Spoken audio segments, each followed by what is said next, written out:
Bellissima anche il Caffè Pedrocchi per lanciare, diciamo così, il nostro nuovo format che riguarda appunto Stereo Città, e legato a questo c'è questo hashtag che è Suona Bene, che seguirà un po' tutta la campagna pubblicitaria che qui abbiamo modo di vedere in anteprima.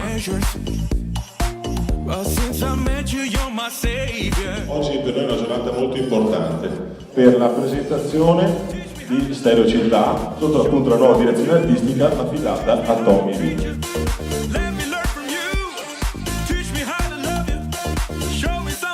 Sono molto contento, ho una squadra di baldi giovani, che giovani come me ovviamente, cioè siamo dei bambini che non sono mai cresciuti, che hanno una grande passione per la musica buona, che hanno le stesse idee su come Stereo Città debba diventare e crescere, e quindi sono molto contento. Ascoltate Stereo Città.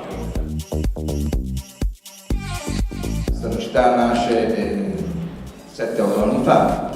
Abbiamo fatto un percorso direi positivo, molto positivo, e che ci ha collocato tra le prime radio, diciamo, della regione e anche della nostra città.